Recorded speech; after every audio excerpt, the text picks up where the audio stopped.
Alhamdulillahi Rabbil Alameen. Thumma salatu wa salam ala man la nabiyya ba'dahu. Sayyidina Muhammad wa ala alihi wa sahabi wa salim taslima kathira. Alhamdulillah, we thank Allah subhanahu wa ta'ala who in his infinite mercy has preserved our lives till this moment. We thank him for the blessings of the month of Ramadan.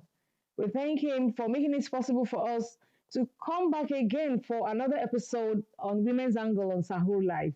And today, bi'idhnillah ta'ala, we shall be discussing self-care and well-being, especially for Muslim women. And we are so blessed to have my beautiful sister here in the person of Dr. Aishat Adabiriko.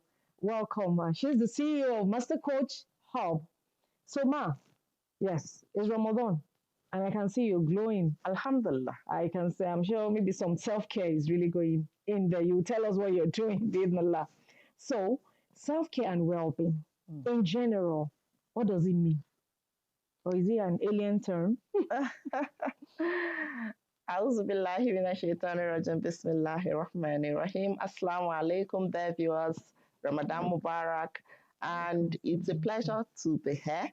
Now, when we talk about self-care and well-being, there are those activities we do to nurture ourselves, to maintain our health, to recover from disease, or to cope with disability, both for ourselves and those around us, without the intervention of a health worker. Oh, without the intervention of a health worker. So Coach Aisha is saying you may not need us if you viewers, if you listen very well to this and you still be able to care for yourself. So that's what it is really. But as a Muslim woman, and now in the month of Ramadan, very relevant. Why exactly do I need to nurture myself? Do I need to care for myself? Why do I need to do this? Why? When you look at, science, all right, it is essential that we care for ourselves holistically, our body, our mind, our heart, and our soul. Okay. Now, even when we look at Islam, this body and this heart and this soul and this mind, they are all an amana to us. So it is our responsibility to care and nurture for ourselves holistically and those on that we're responsible for. Okay. So it's not just about the body, because I can see you itemize the body, the mind, the soul, and the heart. So viewers, please sit tight. It's not just about going for spa, according to what she's saying, but she's going to tell us more about it. So this self-care, you've told us why. All of these components you mentioned, they are amana entrusted into us by Allah. So how? I make my hair. So what else can I do? How do I get this self-care and have holistic well-being?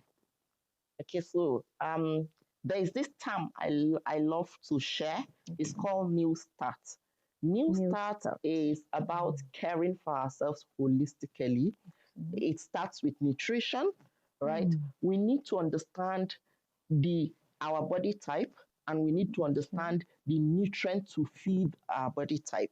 And this also goes beyond just us, but as Muslim women, the people in our household, we need to understand their body type, their unique history. Do they have, as a family, are there any debilitating hereditary diseases that you need food to manage, so that you can begin to eat your food as medicine rather than eating medicine as food.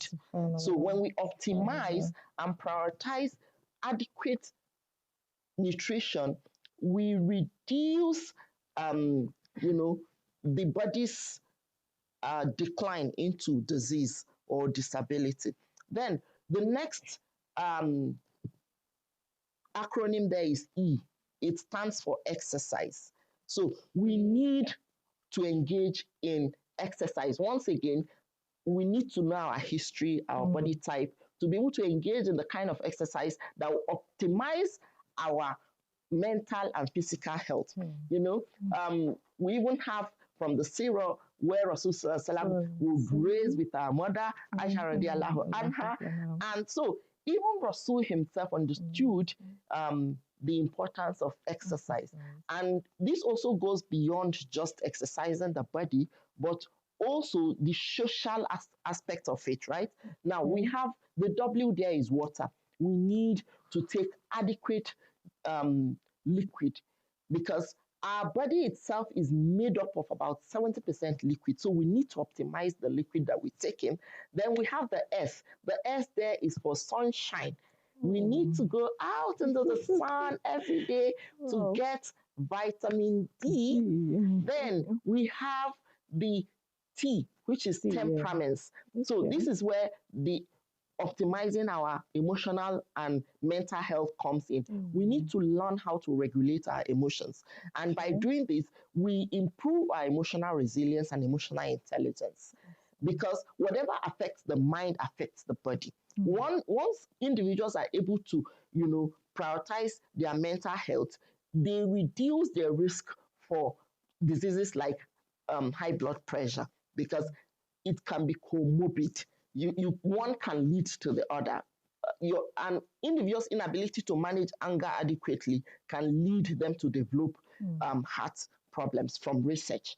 Then we have A, which is air. We need to learn how to breathe properly, breathe deeply like this. It regulates the nervous system and optimizes our mental health. Then we have the R, which is rest. Now, it's very important for us to get adequate sleep. I had a client who came to me one time and, he was sharing with me that he's not able to concentrate at work and he was even on medication. It was when I researched, I asked him questions that I discovered that he was not doing all of this properly. And that was what I put up a plan for him to start doing for him and he recovered, alhamdulillah. So the T there is trust in God. Tie your camel and place your trust in Allah. Allahu Akbar Kabira. We are so blessed as Muslims. Subhanallah, subhanallah. Jazakallah khair. As you are discussing, even me, myself, I'm learning and I'm in this flow of, oh, really? Looking at it, you've taken it from, it's like our head to toe. Yes. All that is required. And like taking it from without to within, from within to without. You mentioned something like the body and the mind and the soul, they are inseparable, kind of. But it looks to me like all of these things that you mentioned, it's sounding like these are preventive measures. Yes. To even breaking down, whether emotionally, mentally, and then physically. They are preventive measures. Yes. So in Islam, how deeply rooted is this concept? I know you've mentioned instances of what Rasulullah did, but I want you to really bring it home for us and bring it home to the fact that we are Nigerians. Nigerian women at this time, this Ramadan that we even can, alhamdulillah, there's a lot going on in our minds, our heads. Bring it home for us. How do we really do this? How do we achieve this? What are the simple things we can do? So the simple things we can do as Muslim women is to pay attention to our health. Okay. Remember that self-care is about maintaining our health. Also, engaging in activities that help us recover if we do get sick. And also, if any individual is living with disability, those protocols that they can put in place to ensure that they care for themselves, taking into cognizance their unique challenges. So to really bring this home, we have to do this religiously. And beyond doing it religiously, we have to also look at it as we have to prepare our intention for why we're doing it, so that as we do it with patience, with endurance, with perseverance, we become more resilient with doing all of these things.